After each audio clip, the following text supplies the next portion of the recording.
அதாவது இந்த அதிகாரம் நம்ம வாசித்த ரோமர் 8 அதிகாரம் 14 17 வசனங்கள், இந்த கலாத்தியர் 4 அதிகாரம் 4 வசனத்துலேருந்து 7 வசனம், யோவான் 1:12, இன்னும் கொரிந்தியரில் இருக்கிற வசனங்கள்லாம் பார்த்திங்கன்னா தொடர்ந்து கடவுளுடைய பிள்ளைகளாக அவருடைய எல்லா விதமான ஆஸ்திகளுக்கும் பங்கு உள்ளவங்களாக நம்மளை தத்தெடுத்துக்கிற ஒரு காரியத்தை கடவுள் ரொம்ப ரொம்ப ரொம்ப ஒரு எவ்வளோ ஒரு மேன்மையாக சொல்கிறத பார்க்கிற தெரியும். இந்த அதிகாரங்கள்லாம் நீங்கள் எப்பயாவது படிக்கும்போது மறுபடியும் நீலாம் படிக்கும்போது இந்த அதிகாரம் படிக்கும்போதெல்லாம் உங்களுக்கு உள்ளான சந்தோஷம் அவ்வளோ இருக்கணும். நான் யார்? பரம ராஜாவுக்கு பரம தகப்பனுக்கு நான் பிள்ளை. அந்த ஒரு மேன்மை என்றைக்கு நீங்கள் உணர்றீங்களோ இதனுடைய அந்த நம்ம வாழ்க்கையில் அவ்வளோ பெரிய ஒரு சந்தோஷம் ஒரு மகிழ்ச்சி உண்டாகும். இது சும்மா வெறும் ஏதோ பேசுகிறதுக்காக சொல்லலை. அதை உணர்ந்து இந்த வசனங்களை படிக்கும்போது நான் பிள்ளை. யாருக்கு பிள்ளை?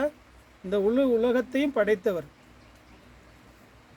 அதாவது தேவ தூதர்கள் அங்கே யார்? தேவ சமூகத்தில் பரலோகத்தில் அவங்க கடவுளில் தேவனை துதிச்சிட்ருக்காங்க. கவனிச்சிருக்கீங்களா? இன்றைக்கி வரைக்கும் ஒரு கூட்ட தேவதர்கள் கீழே விழுந்திருக்காங்க. இன்னும் அங்கே ஒரு கூட்ட தேவதர்கள் 2 கூட்டத்தில் ஆராதிக்கிறாங்க, கடவுளை ஆராதிக்கிறாங்க. கடவுளை நேரடியாக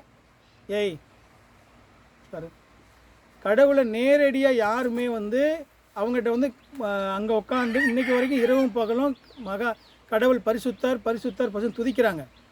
அவங்க தேவதூர்களை சொல்லும்போது இன்னும் அவங்க தேவ சமூகத்தில் பரலோகத்தில் இருக்காங்க. அவங்க அதே நேரத்தில் தேவதூதர் சொல்லும்போது நீங்கள் தேவ தூதர்கள் சங்கீதம் 8:5 சொல்கிறாரு, தேவ தூதர்களை காட்டிலும் சற்று சிறியவனாக மனிதன் உருவாக்கினேங்கிறார். இந்த மனிதன் யாருன்னா நம்ம யாருன்னா அவ்வளோ பாவி, கடவுளுக்கு விரோதமான சத்ரு, கடவுளுக்கு எதிரியானவங்க. சாத்தானுடைய அடிமைக்குள்ளே இருந்த உங்களுக்கு எனக்கும் கொடுக்குற மகிமையை அந்த தேவ தூதர்களுக்கு கொடுக்கல. தேவ தூதர்கள் எந்த இடத்துலையும் பிள்ளைன்னு சொல்லலை. தேவதூதர்கள் இன்றைக்கி வரைக்கும் தேவனுடைய பணியை செய்யக்கூடிய வேலைக்காரர்கள்.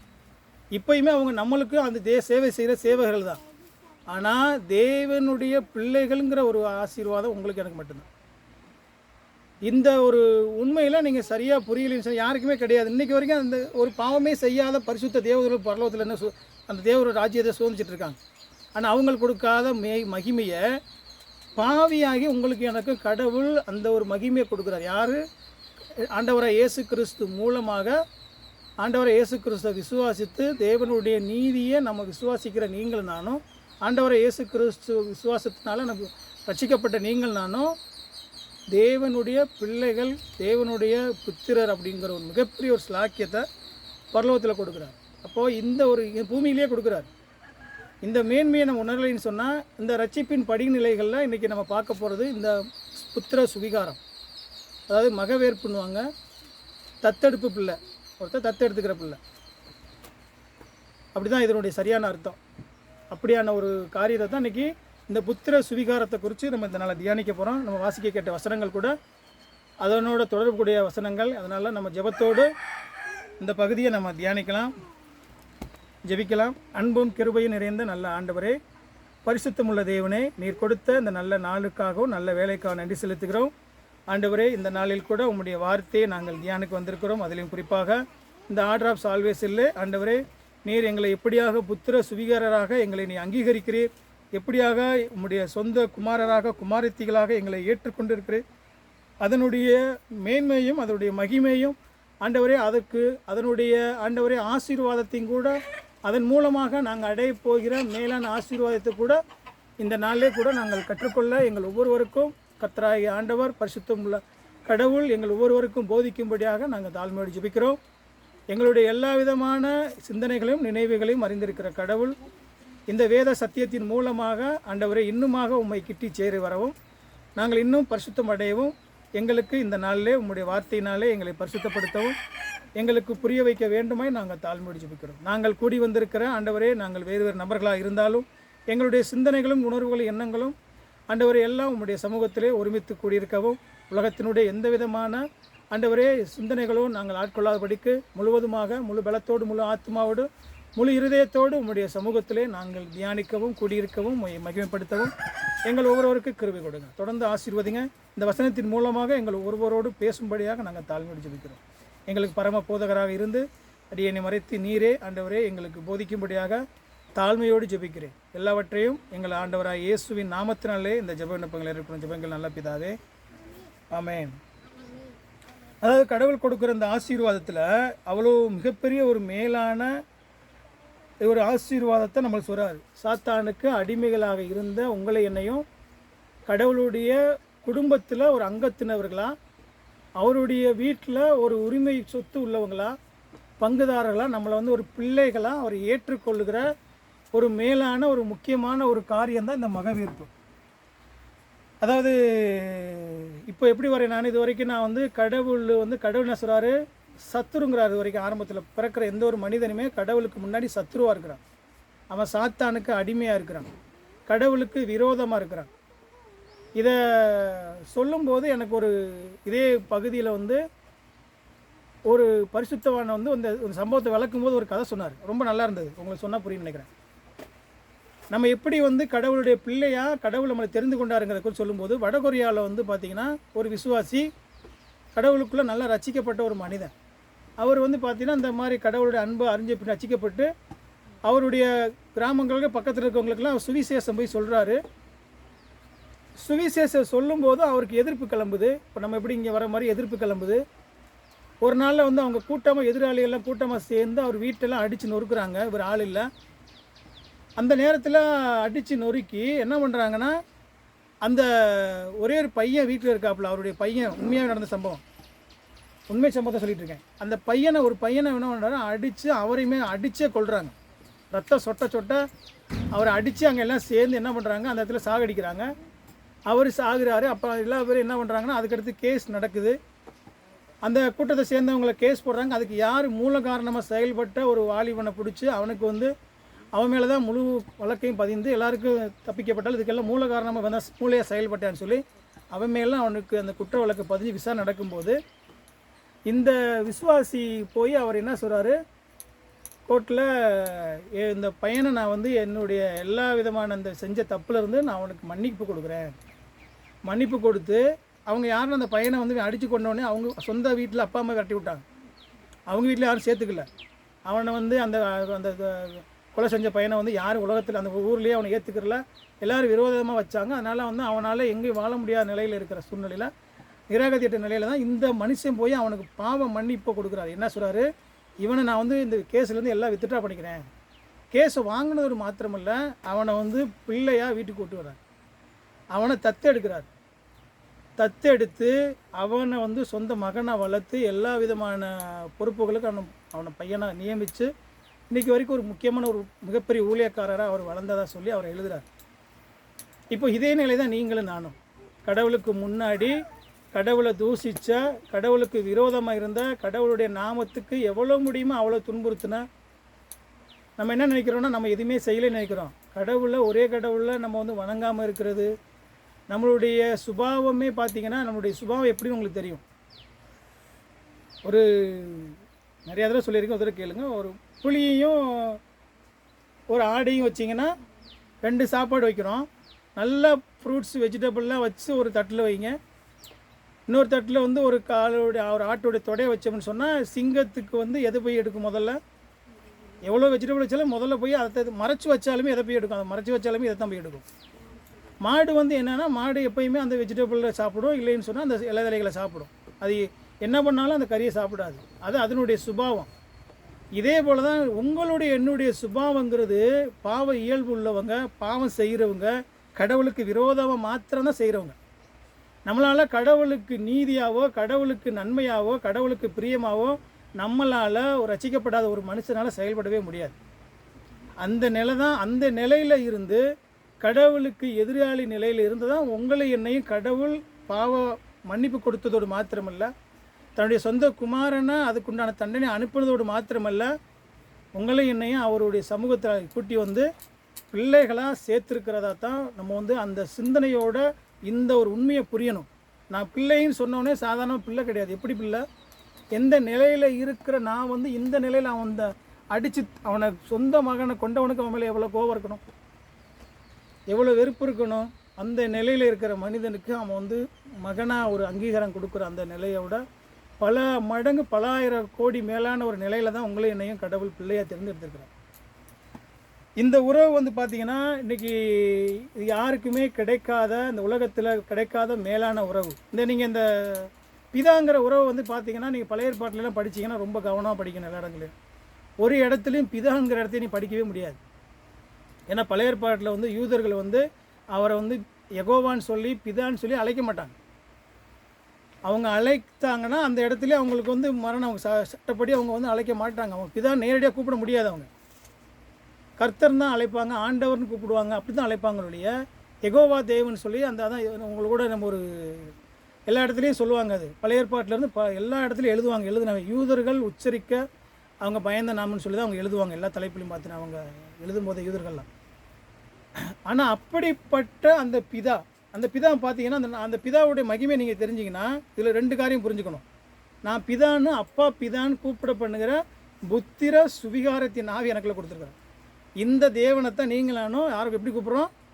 பிதான்னு கூப்பிட்றோம், அப்பான்னு கூப்பிட்றோம். எவ்வளவு மேலான ஒரு நன்மை தெரியுங்களா? அதெல்லாம் நீங்கள் புரியும் போது இன்னும் கூட யோசிச்சு பாருங்களேன். இப்போது அவங்க பழைய ஏற்பாட்டில் பொறுத்தவரை கூட நீங்கள் சொல்கிறது, பழைய ஏற்பாட்டில் யாத்திராகமத்தில் ஆண்டவர் வந்து 2 காரியத்தை செஞ்சார். ஒன்று வந்து பழைய ஏற்பாட்டில் முழு இஸ்ரவேல்களையும் குமாரன் அழைச்சார். யாத்திராகமம் 4:22 என்ன பண்ணுவான்னா, அங்கே பார்வோன்கிட்ட போய் என்னுடைய குமாரனை நீ வந்து எனக்கு ஆராதனை பண்ணி அனுப்பி விடுங்கிறார். அதை யாரை சொல்கிறார்? குமாரன் சொல்லும்போது முழு இஸ்ரவேல் தேசத்தை சொல்கிறார். அந்த கடவுளால் தெரிந்து கொள்ளப்பட்ட முன்குறிக்கப்பட்ட ஜனங்களை மொத்தமாக அவர் குமாரன் சொல்கிறார். ஆனால் அதே வார்த்தையை தான் புதிய ஏற்பாட்டில் எப்படி சொல்கிறாரு? ஒவ்வொரு பிள்ளைகளுக்கு தனித்தனியாக ரட்சிக்கப்பட்ட ஆண்டவராக இயேசு கிறிஸ்துவை விசுவாசிக்கிற தேவனால் பிறந்த உங்களை எல்லாத்துக்கும் ஒவ்வொருத்தரும் கொடுக்குறாரு தேவனுடைய பிள்ளைன்னு சொல்லி அங்கீகரிக்கிறார். இதில் சொல்லும்போது பிதான்னு கொடுக்குற அந்த மேன்மையை 2 காரியத்தை நீங்கள் வச்சு பார்க்கணும். ஒன்று, பிதான்னு சொல்லி கடவுள் கூப்பிட்றாரு. பிதாங்கிறது யாருன்னா குமாரனுக்கும் அவர் பிதா, பரிசுத்த ஆவியானவருக்கும் அவர் பிதா. ஆனால் இந்த உறவு வந்து இப்போ இடையில வந்ததில்லை, நித்தியத்தில் வந்தது. அது நித்திய வரைக்கும் இருக்கும். இந்த தனித்துவமானது, அது விசேஷமானது, அந்த உறவுக்குள்ளே நம்மளால் வந்து புரிஞ்சு பார்க்க முடியாது. ஆனால் உங்களுக்கு எனக்கு கொடுக்குற அந்த பிதா கொடுத்தான உணவு உலகத்தில் இருக்கிற மனிதனோட வேறுபட்டது. எப்படி சொல்கிறது? உலகத்தில் பொதுவாக கடவுள் யார்? அவர் கடவுள் சொல்கிறார், இடத்துல சொல்கிறார், நீங்கள் உங்கள் பிதா, நீங்கள் ஆண்டவராக இயேசு கிறிஸ்து பூமியில் இருக்கும்போது என்ன சொல்கிறாரு? நீங்கள் மத்திய 6 அதிகாரத்தில் நம்மளுடைய சுருக்க ஜெபம் சொல்கிறார். என்ன? நீங்கள் பரமல ஜெபம் பண்ணும்போது உங்கள் பிதாவை நோக்கி ஜெபம் பண்ணுங்கள்லாம் சொல்கிறாரு. நமது பிதாவை நோக்கி ஜெபம்னு சொல்ல அவர். அதே மாதிரி அவர் பரலோகத்துக்கு வந்து உயிரோடு அவர் மரித்து உயிரோடு 3ஆம் உயிரெழுகிறாரு. அப்போ வந்து மகதலேனா மரியாத்தோட வரும்போது சொல்கிறாரு, நான் அவங்ககிட்ட சொல்லும்போது, நீ உன்னுடைய பிதாவுக்கும் என் பிதாவுக்கும் நான் போக போகிறேன், என் பிதாவுக்கும் உங்கள் பிதாவுக்கும் நான் போக போகிறேன், என்னை தொடாதுன்னு சொல்லி அவர் எல்லா இடங்களுமே உன் பிதா 20 அதிகாரம் பார்த்தீங்கன்னா, யோவான் 20 அதிகாரம் 7வது வசனத்தில் படித்து பார்த்தீங்கன்னா அது ரொம்ப தெளிவாகவே பயன்படுத்தியிருப்பார். உங்கள் பிதா என் பிதா. அப்போ கடவுளுடைய பிதாவுக்கும் ஆண்டவராக இயேசு கிறிஸ்து சொல்கிற அந்த பிதாவுக்கும் உங்களுக்கு எனக்கு சொல்கிற அந்த பிதாவினுடைய சரியான தனித்துவமானதை புரிஞ்சுக்கிட்டே நீங்கள் வரணும். அந்த அடிப்படையில் நீங்கள் வந்து உலகத்தில் இருக்கிற காரியத்தில் நீங்கள் உலக மனிதர்களோட ஒப்பிட்டு பார்க்கும்போது உலகத்தில் இருக்கிற எல்லா மனிதனுக்கும் நம்மளுக்குள்ள வித்தியாசம் நீங்கள் உணரணும். என்ன வித்தியாசம் இருக்குது? பொதுவாக அவர் சிருஷ்டிகரா, படைத்தவரா, உலகத்தில் இருக்கிற முழு மனுக்குலத்தையும் அவர் யார் உருவாக்குனது? அவர் தான் அப்பா, அவர் தான் தகப்பன். யார் எல்லாத்துக்கும் அவர் தானே காரணம் கிடைத்தார். தியா சேட்டை பண்ணால் இங்கே சொல்லுங்கள் கொஞ்சம். உலகத்தில் இருக்கிற எல்லா படைப்புகளுக்கும் அவர், நீங்கள் மத்திய 5 அதிகாரத்தில் என்ன சொல்கிறாரு? நீங்கள் படிச்சிருக்கீங்கள? அவர் நல்லோர் தீயோர் நீதிமான அநியாயக்காரன் எல்லாருக்கும் அவர் சூரியனை உதிக்க பண்ணுறாரு, மழையை பெய்ய பண்ணுறாரு, அவங்களுக்கு தேவைகளையும் ஆகாரத்தையும் அவங்களுக்கு கொடுக்குறாரு. மத்திய 5:45 சொல்கிறார். அவர் எல்லாருக்கும் தன்னுடைய நீதியான அவர் படைத்த தகப்பனா, ஒரு படைப்பாளராக, சிருஷ்டிகராக, எல்லாருக்கும் கரிசனை உள்ளவரை எல்லாருக்கும் செய்கிறாரு. ஆனால் விசேஷமாக இந்த பிதாங்கிற உரிமையை வந்து எல்லா மனிதனுக்கும் கிடையாது. எல்லா மனிதனும் பிதாவை நோக்கி ஜெபிக்க முடியாது. எல்லாரும் இது உரிமையாக வந்து கடவுளுடைய ஜெபத்துக்கு எல்லாருக்கும் அவர் பதில் கொடுக்க மாட்டார். எல்லாருக்கும் அவர் பிதா பரிந்து பேசலை. அவரால் ஆண்டவராக இயேசு கிறிஸ்துவ விசுவாசிக்கிற உங்களுக்கும், அதனால தான் ஆண்டவராக இயேசு கிறிஸ்துவ பெற்றுக்கொண்டவர்கள் யாரெல்லாம் ஆண்டவராக இயேசு கிறிஸ்துவ பெற்றுக்கொண்டிருக்குமோ இவங்களுக்கு தான் விசேஷமாக அவர் கொடுக்குறாரு. பிதா என்று நம்ம அழைக்கக்கூடிய மேலான சிலாக்கியத்தை கொடுக்குறாரு. இந்த சிலாக்கியை நம்மளுக்கு பார்த்தீங்கன்னா அவர் சொல்லும்போது நீங்கள் வசனம் எடுங்க. மத்தேயு 6 அதிகாரத்தில் ரோமர் 8:15 மறுபடியும் படிங்க. ரோமர் 8:15 படிங்க. அதாவது எல்லா மனிதனுமே இந்த மேலான உறவை அனுபவிக்க முடியாது. இந்த ஒரு கடவுளால் தெரிந்து கொள்ளப்பட்ட விசேஷமாக நம்ம இந்த மேன்மையான உறவுக்குள்ளே வந்திருக்கிற கடவுளை அறியாத மனிதன் அனுபவிக்க முடியாது. கடவுளால் தெரிந்து கொள்ளப்பட்ட, கடவுளால் மீட்கப்பட்ட இந்த மனிதன் மட்டும்தான் இந்த அப்பா பிள்ளையோடைய முழுமையான ஒரு ஆஸ்தியையும் அதோடைய ஐஸ்வர்யத்தையும் அதோடைய ஆசீர்வாதத்தையும் அனுபவிக்க முடியும். படிங்க, ஒரு ஆள் 8:15 படிங்க. அந்தபடி திரும்பவும் பயப்படுகிறவருக்கு நீங்கள் அடிமைத்தனத்தின் ஆவியை பெறாமல் அப்பா பிதாவே என்று கூப்பிட பண்ணுங்கள். அடிமைத்தனத்தின் ஆவின்னு சொன்னால் சாத்தானுடைய அதிகாரத்துக்குள்ளே போக முடியாது. நீங்கள் தெரிந்து கொள்ளப்பட்டீங்க, மீட்கப்பட்டிருக்கீங்கன்னு சொன்னால் மறுபடி நீங்கள் வந்து சாத்தானுடைய அதிகாரத்துக்கு போக முடியாது. நீங்கள் யார்கிட்ட இருக்கீங்க, யாரை கூப்பிட்றீங்க? அப்பா பிதா என்று கூப்பிட பண்ணுகிற புத்திர சுபிகாரத்தின் ஆவியை உங்கள் இருதயத்துக்குள்ளே அவர் அனுப்பியிருக்கு.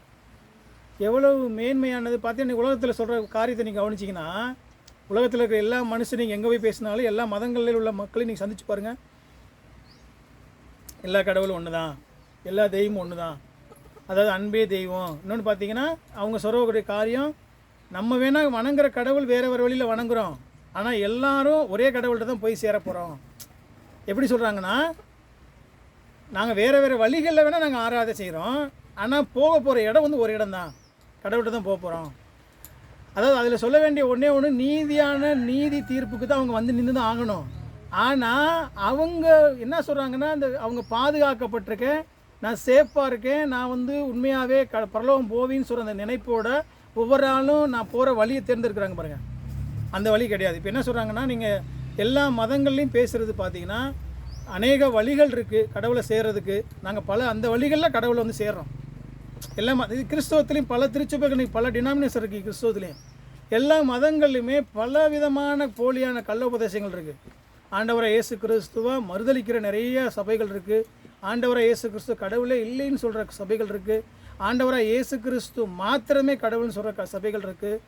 அதாவது அதோட ஆண்டவரை இயேசு கிறிஸ்துவோட சேர்த்து மரியாதையை சேர்க்குற சபைகள் இருக்குது. இன்னும் பார்த்தீங்கன்னா, திரியக தேவன்லாம் பரிசுத்த ஆவியானவர் இப்போ கிடையாது அப்படின்னு. அது மாதிரி ஒவ்வொரு டினாமினேஷனில் எல்லாமே நிறைய குழப்பங்கள் இருக்குது.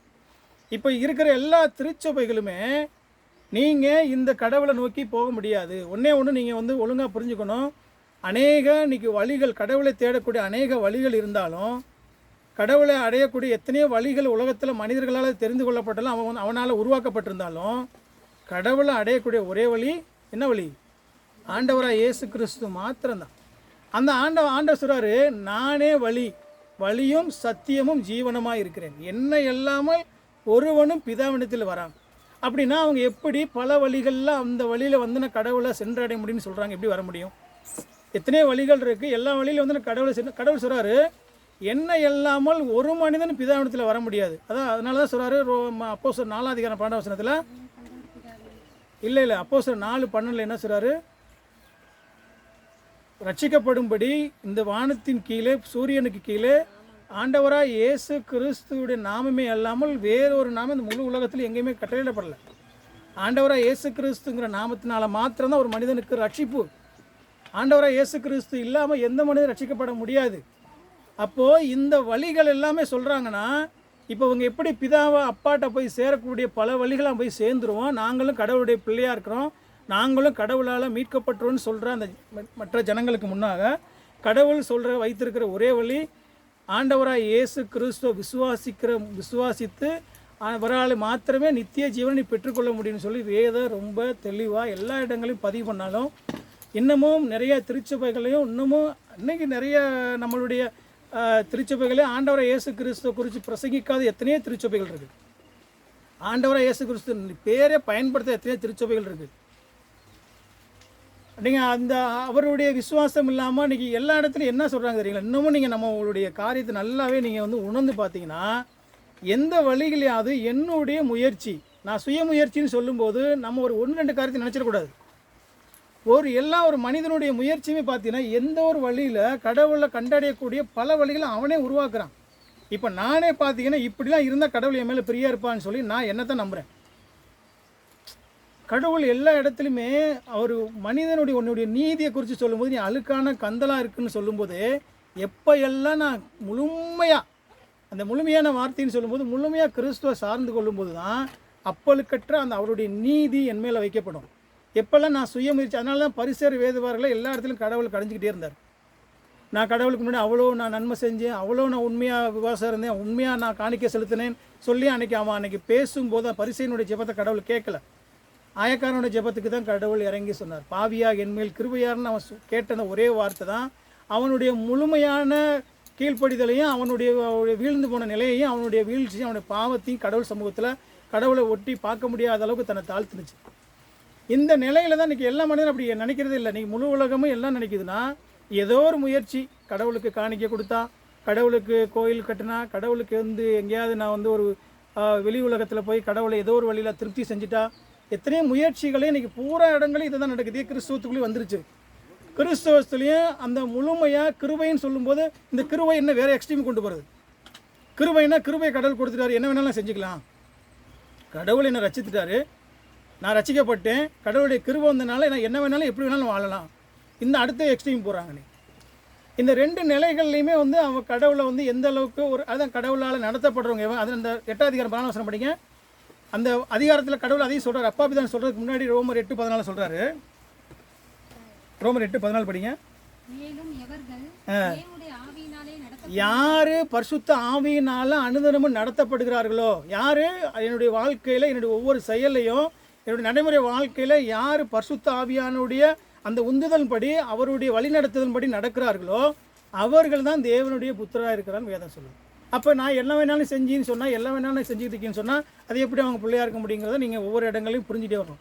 அப்போ தேவனுடைய பிள்ளைகள்ங்கிறத மேலான அந்த ஒரு உரிமையை, அந்த ஒரு ஆசீர்வாதத்தை இன்றைக்கி எல்லாருமே எவ்வளவு ஒரு மோசமான தவறான சுவிசேஷத்துலேயும் தவறான வழிகளையும் கொண்டு செல்கிறாங்கிறத நீங்கள் புரிஞ்சுக்கணும்.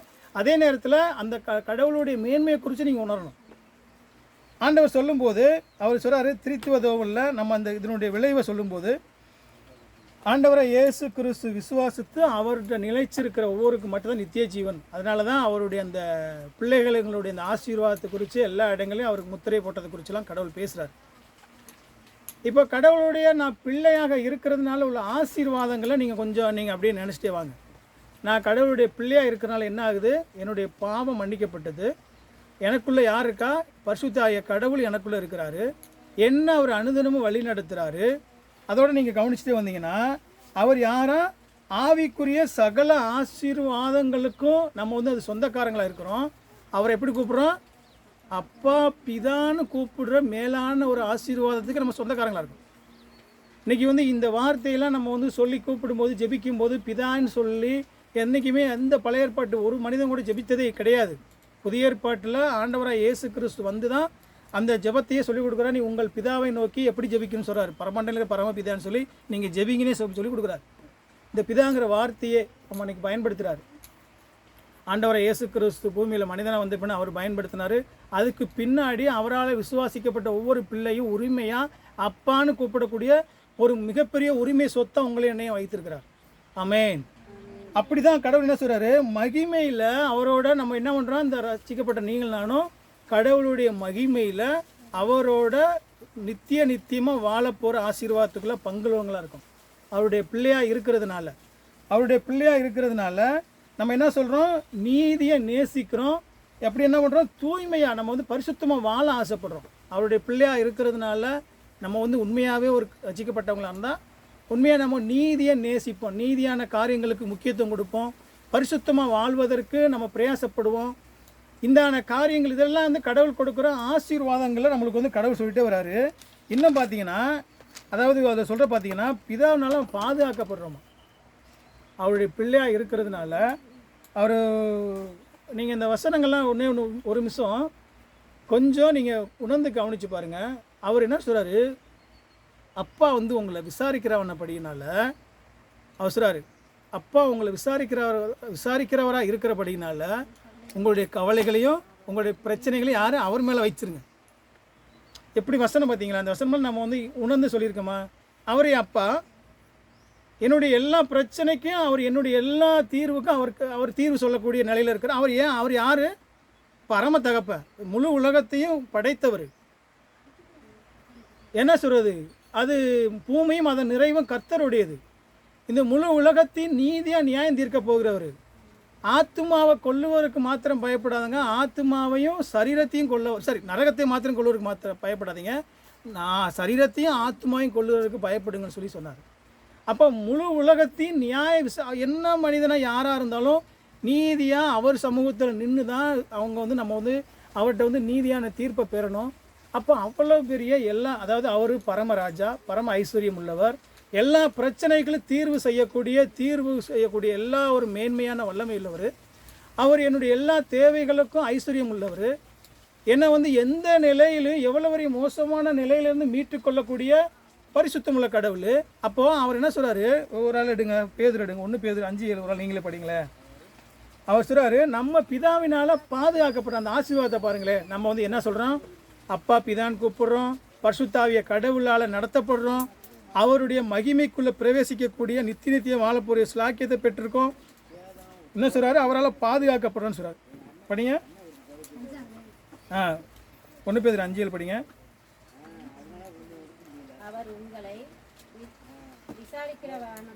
உங்களை அவர் பாரு, அவர் பேசுகிற ரட்சிக்கப்பட்டவங்களை சொல்கிறாரு, கடவுளை மீட்கப்பட்டவங்க சொல்கிறாரு, உங்களை அவர் விசாரிக்கிறவரான படினால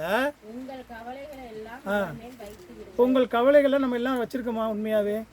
உண்மையாகவே நம்மளுடைய எல்லா கவலைகளையும் அப்பாட்ட வைக்கிறோமா? அப்பா இதயத்தில் ஊட்டுறோமா? நம்ம என்ன நினைக்கிறோன்னா, ஒரு ஜெபம் கூட வீணாக போகாது. நம்ம இல்லாமல் கூட போகலாம். ஒரு நாள் நம்ம ஜெபிக்கிற ஜெபம் வந்து இப்போ யாருக்கா ஒரு நாளுக்காக ஜெபம் பண்ணியிருப்போம். இந்த ஜெபம் பண்ணிவிட்டு நம்ம பூமியை விட்டு இல்லாமல் போயிடுவோம். ஆனால் அந்த ஜெபம் வந்து கம்பல்சரியாக அதுக்கு பயன் செஞ்சே ஆகும். ஆமென்.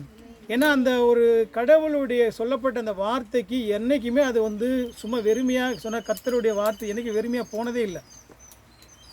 அவருடைய வசனத்தை சொல்லும்போது அந்த வசனம் வந்து வெறுமையாக வருவதில்லை. அப்போது அவர் என்ன சொல்கிறாரு, உங்களை விசாரிக்கிறவரானபடினால உங்கள் வாழ்க்கையில் என்ன பிரச்சனை இருக்குது, உங்களுக்கு என்ன தேவைகள் இருக்குது, உங்களுடைய என்ன கஷ்டம் இருக்குது, உங்களுடைய என்ன மனபாரம் இருக்குது, உங்களுக்கு சொல்ல முடியாத என்ன துக்கங்கள் கவலைகள் இருக்குதுன்னு சொன்னால் அவருடைய சமூகத்தில் உட்காந்து நீங்கள் ஊற்றுங்க. ஆண்டவரே, நான் உம்முடைய பிள்ளை, உம்முடைய இந்த உலகத்தில் இருக்கிற எந்த விதமான ஐஸ்வர்யத்துக்கும் எல்லாத்துக்கும் மேலான கடவுள், நீங்கள் எல்லா அதிகாரத்துக்கும் மேலான தேவன், உமக்கு மேலே ஒரு அதிகாரம் இல்லை. அப்போ நம்ம இன்றைக்கி கூட நம்ம ஒரு அரசுலேயே நடத்துக்கிற ஒரு இன்றைக்கி ஒரு கவர்மெண்ட்டே நடக்குதுன்னா, இப்போ நம்ம ஒரு பிரச்சனையை கொண்டு போகணும்னு சொன்னால் இந்த பிரச்சனை என்ன சொல்லுவாங்கன்னா, இந்த ஸ்டேஷனை சொல்லுவாங்க, உனக்கு இந்த லிமிட்டில் இந்த ஸ்டேஷனை கொண்டு போகணும்னு சொல்லுவாங்க. சப்போஸ் போனாலுமே இது ஒரு இன்ஸ்பெக்டர் பெரிய கேஸாக இருந்தால் நீங்கள் எஸ்பிகிட்ட போங்கன்னுவாங்க. திருப்பி அங்கே எஸ்பிக்கு எடுத்து என்ன பண்ணுவாங்க, அங்கே சூப்பரண்ட்டுக்கு தனியாக அனுப்புவாங்க. அதுக்கடுத்து என்ன பண்ணுவாங்கன்னா, இல்லை இது வந்து இந்த இடத்துல விசாரிக்காது, இந்த குற்றம் பெரிய குற்றமாக இருக்குன்னு சொல்லி அவங்க சிபிஐயோ சிபிசிஐடியோ விசாரணை கொண்டு போவாங்க. அப்புறம் முதலமைச்சருக்கு அவனை வரைக்கும் போகும். அடுத்தடுத்த ஸ்டேஜ் போகும். பார்த்தீங்களா? இன்னும் பார்த்தீங்கன்னா முதலமைச்சரை தாண்டி எங்கே போகும், பிரைம் மினிஸ்டருக்குலாம் போகும். சில பிரச்சனைகள், சில ஜாதி பிரச்சனைகளாக, சில மத பிரச்சனைகளாக வரும்போது அவங்க தலையிடுற மாதிரி இருக்கும். என்ன அதுக்கடுத்து அவர் நீதி தீர்ப்பு செய்ய குடியரசுத் தலைவர் வரைக்கும் போகும். ஒரு மனிதனுக்கு வந்து இங்கேயே நம்ம வந்து படிப்படியாக ஒரு அதிகார வர்க்கம் இருக்குது. ஆனால் நம்ம கடவுள் எல்லா அதிகாரத்துக்கும் அவருக்கு மேலே அதிகாரமே கிடையாது. இல்லையா? அவர் தான் அதிகாரத்துக்கு மேலானது. அந்த அதிகாரம் உள்ள கடவுள்கிட்ட உங்களுடைய எல்லா தேவைகளுக்கும் அவர் பெற்றுக்கொள்ள முடியும். உங்களுடைய இது உண்மையாகவே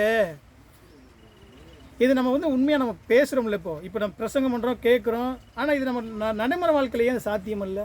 முழுமையாக அவரை சார்ந்து போகிறதில்ல, நம்ம நம்புறதில்லை. அப்பயும் நம்ம சுய முயற்சியை பார்க்குறோம். அதுக்காக நம்ம வந்து கடவுளை போய் நம்பிக்கிட்டே இருந்து நம்ம வேலையை செய்யாமல் இருக்கிறதா, நம்மளுடைய தேவைகளுக்காக நம்ம ஓடாமல் இருக்கிறதா இல்லை.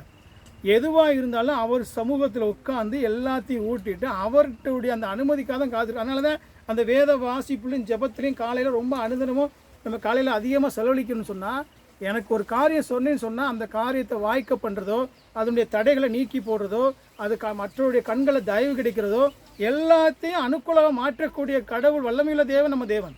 ஆமென்.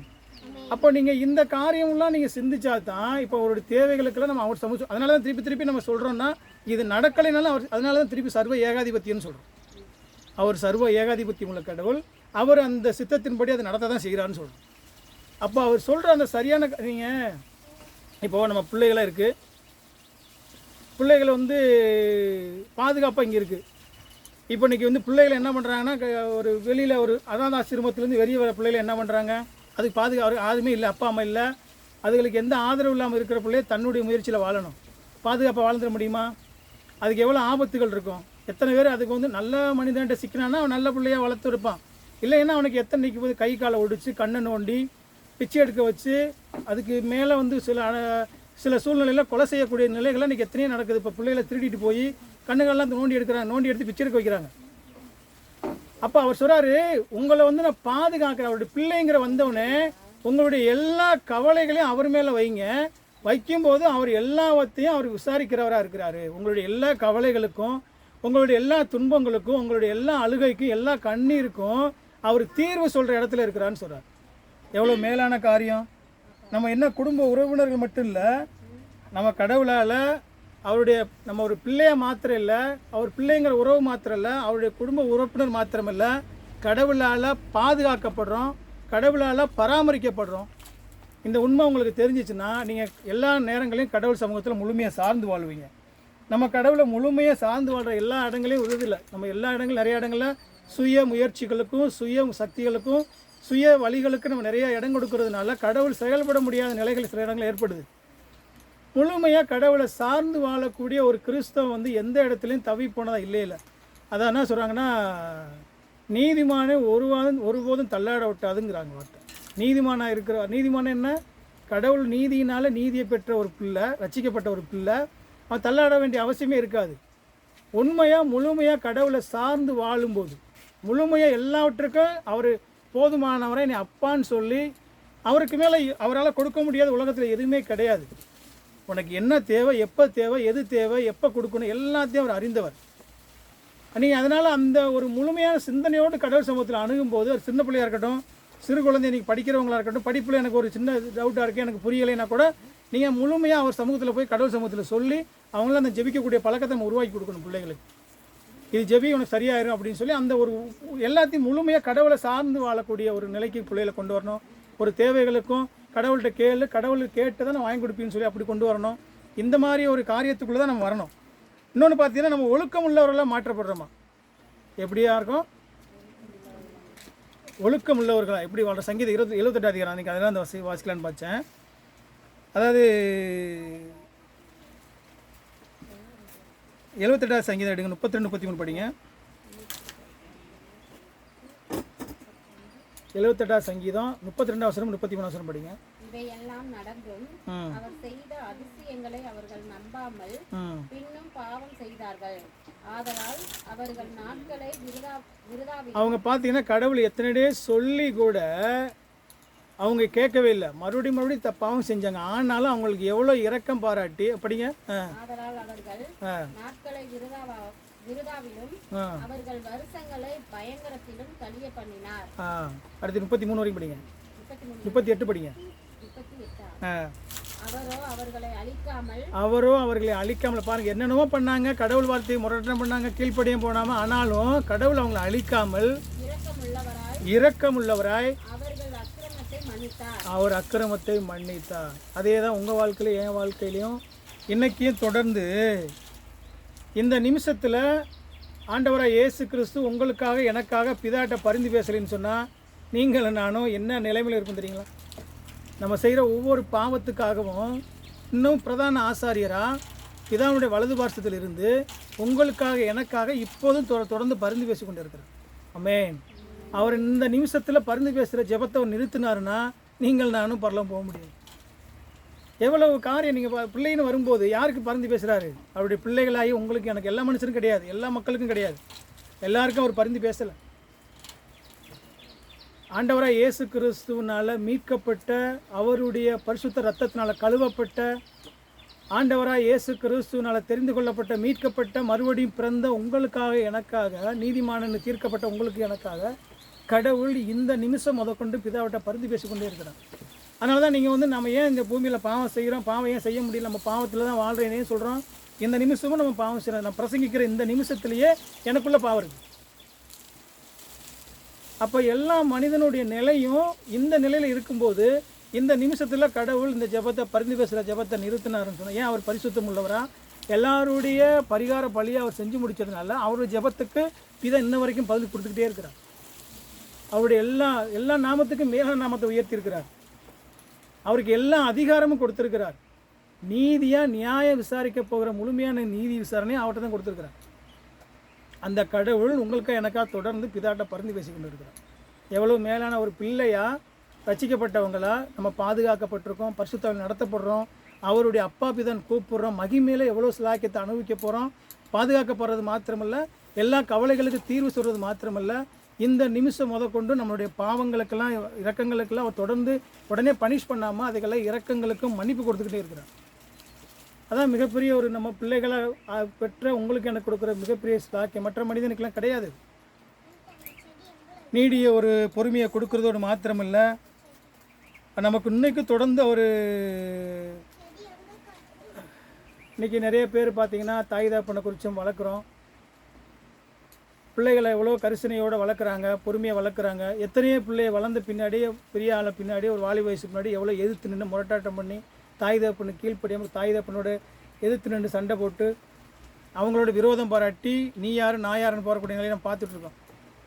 கைவிடப்பட்டவங்களா, குற்றவாளிகளா? இன்றைக்கி எங்கள் வீட்லேயே அதை நம்ம எங்கள் அக்கா பையனை அப்பா கண் முன்னாடி நம்ம நிறுத்துறதை நாங்கள் பார்க்குறோம்.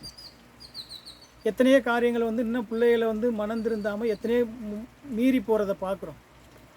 அவங்களால அவங்களுக்கு எந்த விதத்துலேயும் ஒரு பரிகாரமோ அவங்கள மீட்டு கொண்டு நல்வழிப்படுத்தக்கூடிய எந்த விதமான காரியமும் அவங்களுக்கே தெரியாது.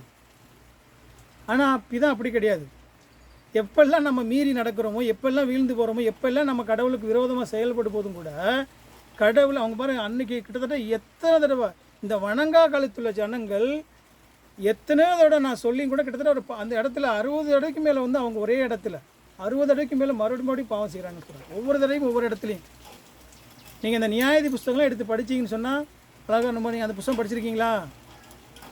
பாவம், அடிமைத்தனம், கடவுள் நோக்கி ஜெபிக்கிறது, கடவுள் ரட்சகரை ஏற்படுத்துறது, அவங்களுக்கு மறுபடியும் ஒரு விடுதலை கொடுக்கறது, நல்லா வாழ்வாங்க.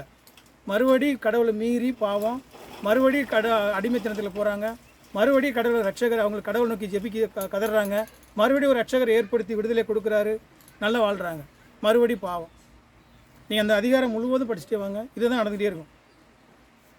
அவன் தன் வழியிலே போனான்னு சொல்லி அந்த அதிகாரம் முடியும் கடைசி. அப்படி தான் இன்றைக்கி உலகத்தில் இருக்கிற ஒவ்வொரு மனிதனும் இவங்களை சொல்கிறார், இது வணங்கா கழுத்துள்ள ஜனங்கள் இவங்களை சொல்கிறார். அவர் இடத்துல எத்தனையோ இடங்களை பேசுகிறாரு.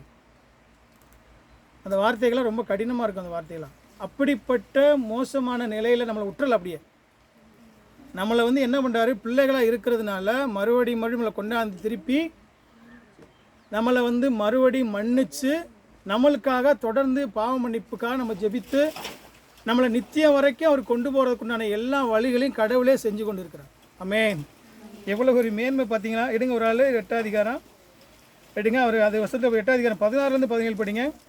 நம்மளுடைய அந்த ஆசீர்வாதத்தை சொல்லும்போது பொதுவாகவே இந்த அதிகாரம் 8ஆம் அதிகாரம் 14 17 வரைக்கும் பாருங்கள். அந்த வசனத்தை படிங்க. கொஞ்சம் வர சொல்லு, வேணாம் புடுங்கூட சொல்லு. 8ஆம் அதிகாரம் 16 17 வரைக்கும் படிங்க.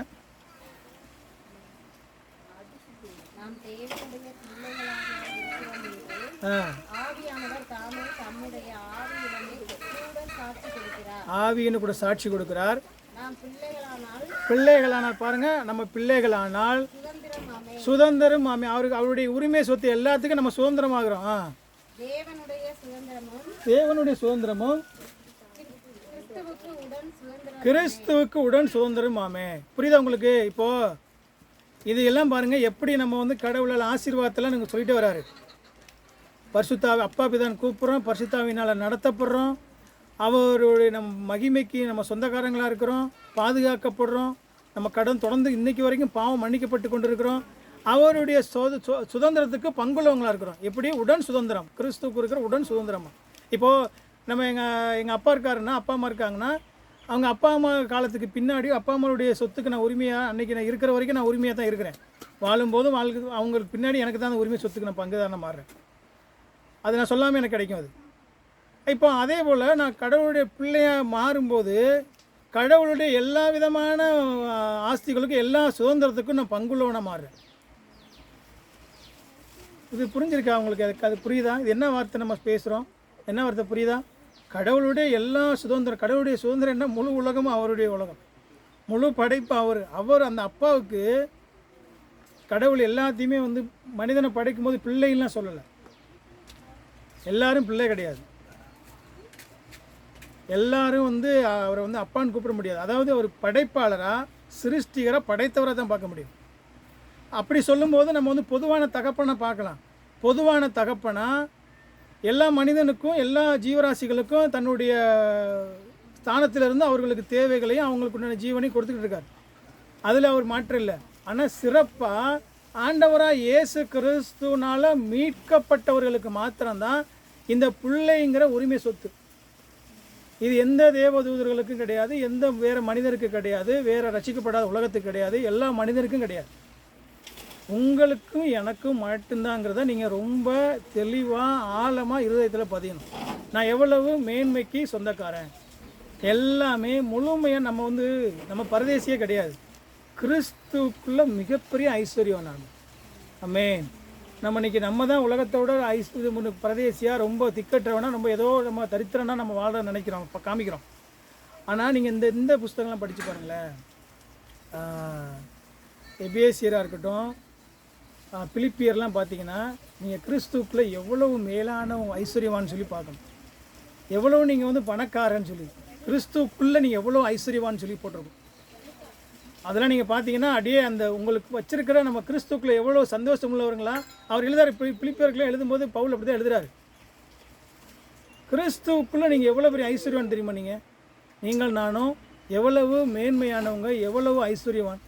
நம்ம உலகத்தில் மற்ற மனிதனை போல தரித்திரம் கிடையாது. உலகத்தில் மோடியாக இருக்கட்டும், உலகத்தில் இருக்கிற அனில் அம்பானியாக இருக்கட்டும், உலகத்தில் இருக்கிற எவ்வளோ பெரிய கோடீஸ்வரனாக இருக்கட்டும், அவனை விட பல கோடி மடங்கு நீங்கள் நானும் மேலானவன். ஆமென். ஏன்னா நானும் நித்தியமாக கடவுளோடு அவருடைய ராஜ்யத்துக்கு சுதந்திரவாளியாக, அவருடைய ராஜ்யத்துக்கு பங்குள்ளவங்களாக வாழ போகிறோம். இந்த உண்மை தெரிஞ்சுன்னா உலகத்தினுடைய எந்த ஒரு காரியமும் என்னை பாதிக்குமா? உலகத்தினுடைய எந்த ஒரு செயலும் என்னை கடவுளோட அன்பை விட்டு என்னால் பிரிக்க முடியுமா? இந்த உண்மை நம்ம புரியாதனால தான் இன்னும் நம்ம தரித்திரனாகவே காமிச்சுட்ருக்கோம். நம்மளை இன்னும் ஒரு கீழான நிலையில் நம்மளை நாமே வெக்கப்பட்டு நம்மளை என்ன நினைக்கிறோம், நம்மளே ஒரு கில்ட்டியாக ஃபீல் பண்ணுறோம். இன்னும் கூட வசனம் படிக்க 1 பேதுரு 1 அதிகாரம் 3-5 வரைக்கும் படுங்க. யாரை நீங்கள் இந்த என்ன சொல்கிறாருங்க அந்த இடத்துல, மற்றவர்கள் புண்ணியங்களை அழைக்கும்படியாக நீங்கள் தெரிந்து கொள்ளப்பட்ட ராஜரீக ஆசாரிய கூட்டமாகும். அவர் படிங்க அந்த வசனத்தில் பாருங்கள். அப்படி பேதுரு எழுதும்போதே அப்படியே ஒரு பொங்கி எழுதுவார். எவ்வளோ ஒரு மேன்மை ஒரு கிறிஸ்தவனுக்கு, ரட்சிக்கப்பட்ட ஒரு தேவனுடைய பிள்ளைங்கிற அதிகாரத்தில் இருக்கிறவனுக்கு என்ன அதிகாரம் பாருங்கள். யாரா படிங்க 1 பேதுரு 3-3 1 பேதுரு 3 அதிகாரம், சரி 1 அதிகாரம் 1 பேதுரு 1 அதிகாரம் 3-5 வரைக்கும் படிங்க. 1 பேதுரு 1 அதிகாரம் 3 வருஷத்தில் படிங்க. நம்முடைய கர்த்தராகிய இயேசு கிறிஸ்துவின் பிதாவாகிய தேவனுக்கு ஸ்தோத்திரம் உண்டாவதாக. அவர் இயேசு கிறிஸ்து மரித்தோரிலிருந்து எழுந்ததினாலே அழியாததும் மாசற்றதும் வாடாததுமாகிய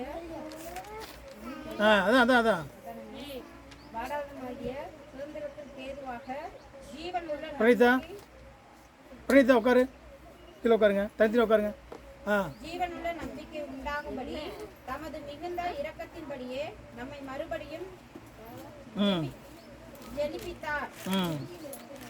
கடைசி காலத்திலே வெளிப்பட ஆயத்தமாக்கப்பட்டிருக்கிற ரட்சிப்புக்கு ஏதுவாக விசுவாசத்தை கொண்டு தேவனுடைய பலத்தினாலே காக்கப்பட்டிருக்கிற உங்களுக்கு அந்த சுதந்திரம் பரலோகத்தில் வைக்கப்பட்டிருக்கிறது. நான் படிக்கிறேன் பாருங்க. ஆமாம், 1 பேதுரு 1 அதிகாரம்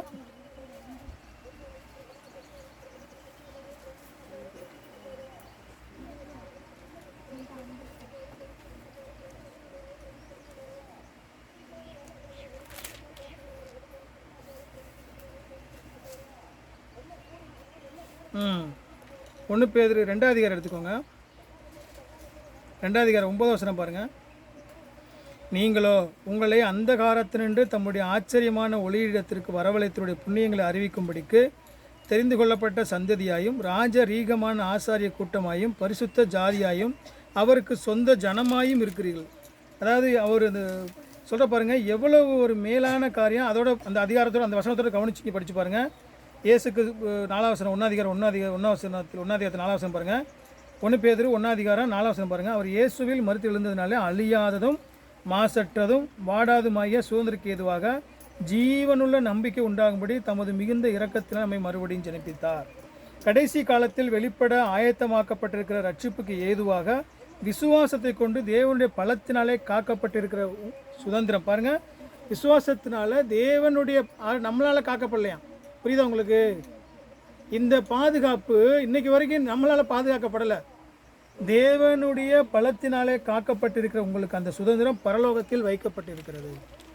கடவுளுடைய பிள்ளையாக இருக்கிறவங்களுக்கு மாத்திரம்தான் இந்த ஒரு ஆசீர்வாதம், எல்லாருக்கும் கிடையாது. இந்த வசனங்கள்லாம் படிக்கும்போது உங்களுக்கு அந்த நம்மளுடைய பாதுகாப்பையும் நம்ம ரட்சிக்கப்பட்ட நிச்சயத்தையும் நம்ம மேலே கடவுள் இன்றைக்கி வரைக்கும் கரிசனை உள்ளவராக நம்மளை வந்து எப்படியெல்லாம் ஒரு பிள்ளையை தெரிந்து கொண்டதுக்கு பின்னாடி நம்ம மேலே எவ்வளோ ஒரு மேலான ஆசீர்வாதத்துக்கு சொந்தக்காரங்கிறத நம்ம காமிக்கிறார். அதே கொலோசியர் 1 எடுங்களேன். கொலோசியர் 1 அதிகாரம் 12 வசனம் பாருங்கள்.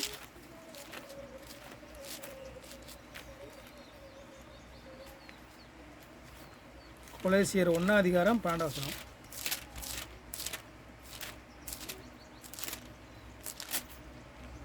ஒளியிலுள்ள பரிசுத்தவான்களுடைய சுதந்திரத்தில் ஒளியிலுள்ள பரிசுத்தவான்களுடைய சுதந்திரத்தில் பங்கடைவதற்கு நம்மை தகுதியுள்ளாக்குனவரும். பரலோகத்தில் பரிசுத்த கடவுளோட பங்கடைவதற்கு நம்மளை சுதந்திரம் அந்த பரிசுத்தவான்களுடைய யார் இன்றைக்கி ஆதாமோட போய் இருக்க போகிறோம், மோசேவோடு போய் வாழ போகிறோம், தாவீதோடு நம்ம பார்க்க போகிறோம், நோவாவை, எலிசாவை, எலியாவை எல்லாரையும் நம்ம முகமுகமாக அங்கே போய் பார்த்து பேச போகிறோம். பழைய ஏற்பாட்டு பரிசுத்தவான்களோட ஆண்டவராக இயேசு கிறிஸ்துடைய சந்நிதியில் பிதா முன்னாடி எல்லாரையும் நம்ம வந்து ஒன்றா வாழ போகிறோம். அந்த பரிசுத்தவான்களுடைய பாருங்கள் சுதந்திரத்தில் பங்கடைவதற்கு நம்மை தகுதியுள்ளாக்குனவர். ஒரு ரட்சிக்கப்பட்டவங்களாம் உங்களுக்கு இந்த மேன்மை உங்களுக்கு புரியணும். அதாவது நீதிமான்கள் மூலம் கர்த்தர் விசுவாசிகள் என்ன சொல்கிறாரு, நீதிமான்கள் மட்டும் நம்முடைய நியாயஸ்தலத்தில் அறிவிக்கலை. நீதிமான் ஆக்கப்பட்டிருக்கும் ஆண்டவரை இயேசு கிறிஸ்துவ விசுவாசிக்கிற விசுவாசத்தின் அடிப்படையில் நீதிமான்கள் மட்டும் நம்ம நியாயத்தில் அறிவிக்கலை.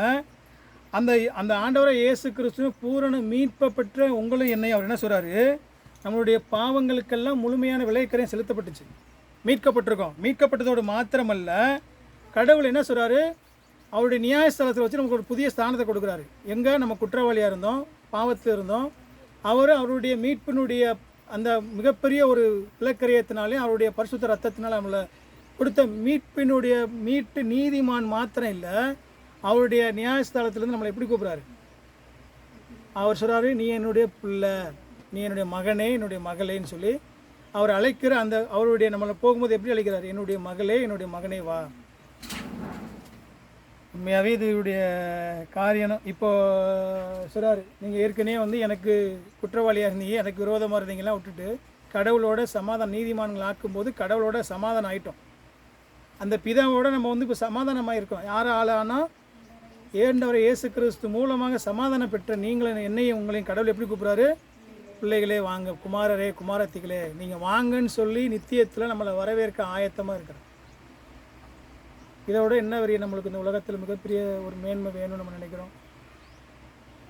இந்த ஒரு ரட்சிக்கப்பட்ட ஒரு பிள்ளையா, ரட்சிக்கப்பட்டவங்களுக்கு கொடுக்கப்பட்ட பாதுகாப்பு என்ன, நம்மளுடைய அந்த மகத்துவத்தை நம்ம தெரியலை, நம்ம என்ன நிலையில் இருக்குங்கிறது நம்மளுக்கு தெரியலை. அந்த பிலிப்பு பட்டணத்தில் வந்து பவுல் பேசும்போதெல்லாம் சொல்லுவார், நீங்கள் எவ்வளவு மேன்மையான இடத்துல இருக்கு நீங்கள் தெரியல, இன்னமும் நீங்கள் தரித்திரம் வாழ்ந்துட்டுருக்கீங்க, உங்களை தரித்திரத்துக்கு முன்னாடி அடுத்த முன்னாடி அடிமையாக காமிச்சிட்ருக்கீங்க, நீங்கள் எவ்வளவு மேலானவங்கன்னு சொல்லி நீங்கள் பிலிப்பியர் புத்தகம்லாம் போய் படித்து பாருங்கள் உட்காந்து. கிறிஸ்துக்குள்ளே எவ்வளோ நீங்கள் ஐஸ்வர்யம் உள்ளவங்கன்னு சொல்லி எழுதுகிறாரு. அது எழுதுகிற அந்த புத்தகத்தோட நோக்கமே மகிழ்ச்சிக்கு எவ்வளோ சொந்தக்காரங்க நீங்கள் எவ்வளவு மகிழ்ச்சிக்கு எவ்வளோ ஐஸ்வர்யமானவங்கன்னு சொல்லி எழுதுகிறார். அப்போ நம்மளுடைய மகத்துவங்களையும் நம்ம இருக்கிற நிலையில், நம்ம என்ன நிலையில் கடவுள் வைத்திருக்கிற, நான் யார், நான் ராஜாவுட்டு பிள்ளை, நான் ராஜாவுட்டு மிகப்பெரிய ஒரு உலகத்தில் இருக்கிற எல்லா அதிகாரத்துக்கும் மேலான தகப்பனை நான் அப்பா தான் கூப்பிடக்கூடிய உரிமையோடு இருக்கிறேன், அவருடைய பிள்ளை. நான் எதுக்கு தரித்திரன்னா இன்றைக்கி வந்து ஒரு துக்கத்தோடு பாரத்தோட வாழணும். நான் ஒரு நடத்தப்படுறேன், அவர் என்னை பாதுகாக்கிறாரு, அவர் என்னுடைய கவலைகள்லாம் விசாரிக்கிறாரு, என்னை அவர் பாதுகாக்கிறது மாத்திரமல்ல, இன்றைக்கி வரைக்கும் என்னுடைய எல்லா பாவங்களையும் தொடர்ந்து எனக்கு பரிந்து பேசுகிறாரு, எனக்கு நீதியாக இன்றைக்கி வரைக்கும் எல்லாத்தையும் மன்னிச்சிட்ருக்காரு. அது மாத்திரமல்ல, என்னை வந்து அப்படியே விட்டுட்டு போகிறதில்ல, நான் திருப்பி செய்கிறேன்னு சொல்லி என்னை விட்டுறதில்ல, என்னை மறுபடியும் மன்னிச்சு என்னை அரவணைச்சு அழைத்து வர்றார். இப்படி மேலான சொந்தக்காரங்களாக இருக்கிற நாங்கள் எவ்வளவு சந்தோஷமாக, எவ்வளோ மகிழ்ச்சியாக, எவ்வளவு வல்லமையாக நம்ம கடவுளுக்காக உண்மை உத்தமமாக வாழணும். அந்த நிலையில் நீங்கள் நானே இருக்கமான்னு மட்டும்தான் நம்ம உணர்ந்து பார்க்கணும். நீங்கள் நானே இப்போ இருக்கிறோம், இந்த ஸ்லாக்கியத்தை ஆண்டவராய் இயேசு கிறிஸ்து மூலமாக பெற்றிருக்கிறோம். அந்த பெற்றிருக்கிற அந்த ஸ்லாக்கியத்தை நம்ம வந்து நம்ம வாழ்க்கையில் உண்மையாகவே உணர்ந்து பார்த்துருக்கோமா, இல்லை நம்ம வந்து ஏதோ பெயரளவில் இதெல்லாம் எனக்கு தெரியும் அப்படின்னு சொல்லி நம்ம ஏதோ இன்னமும் மற்ற ஜனங்களை விட ஒரு ஏதோ அடிமை போல் மற்ற ஜனங்களுக்கு முன்பாக ஏதோ கேலி கிண்டலுக்கு வாழ்கிறோமான்னு சொல்லி நம்ம உணர்ந்து பார்க்கணும். ஏன்னா நம்மளுடைய நிலையும், நான் என்ன நிலையில் இருக்குன்னு எனக்கு தெரியலன்னு சொன்னால் என்னுடைய மகிமை தெரியாது. அந்த சின்ன பையனை சொல்லுவாங்க, ஒரு கதை சொல்லுவாங்க. ஒரு கோழி குண்டு வந்து அந்த கோழி குண்டு வெள்ளை பளிங்கிகளை வச்சுட்டு அவன் வந்து ஒரு காசு முட்டாய்க்கு வீதியாக அலைஞ்ச கதையை சொல்லுவாங்க. ஒரு காசு அந்த கல்லுக்கு ஒரு காசு முட்டாய் காசு கொண்டு போகாமல் அந்த கல்லை கொண்டு போல யாருமே ஒரு முட்டாய் கூட கொடுக்கல அவனுக்கு. அந்த வைரத்தினுடைய மதிப்பு, அது வைரம் ஆக்சுவலாக, அந்த வைரத்தினுடைய மதிப்பு தெரிஞ்சவன் கை நிறைய முட்டையை கொடுத்து அதை வாங்கிட்டு போனான். அந்த கல்லை வச்சுருந்தா அவன் அந்த பட்டணத்தையே விலைக்கு வாங்கக்கூடிய விலை மதிப்புள்ள அந்த கல். அந்த மதிப்பு அவனுக்கு தெரியாமல் கையில் வச்சுக்கிட்டே தெரிஞ்சான். அவனுக்கு அந்த ஒரு முட்டாய் கூட வாங்க முடியாத நிலையில். அதுபோல் தான் நம்ம எவ்வளோ ஐஸ்வர்யத்துக்கும், எவ்வளோ ஆஸ்திக்கும், எவ்வளோ மகிமைக்கும், எவ்வளோ சுதந்திரத்துக்கும் நம்ம பங்குள்ளவங்களும் நம்மளை தெரியல. அதனால தான் நம்ம இன்றைக்கி வரைக்கும் ஒரு துக்க முகத்தோட, பார முகத்தோட, கஷ்டத்தோட இன்னைக்கு வரைக்கும் நம்ம வந்து ஜீவனை நம்ம நடத்துகிறோம். நான் யார்? கடவுளுடைய பிள்ளை, ஆண்டவருடைய பிள்ளை நான். அமேன். கிறிஸ்துனுடைய விலையேறப்பட்ட ரத்தத்தினால் மீட்கப்பட்ட நான் வந்து உலகத்தில் விலையேறப்பட்டோம். எனக்கு எல்லாம் பாதுகாப்பு உண்டு, எல்லா தேவைகளுக்கும் கடவுள் போதுமானது. முழுமையாக நம்ம கடவுளை சார்ந்து வாழ்வோம். ஆண்டவரை இயேசு கிறிஸ்துனுடைய பிள்ளையினுடைய ஆசீர்வாதத்தை நம்ம அனுபவிப்போம். தேவன் நம்ம ஆசீர்வதிப்பார்.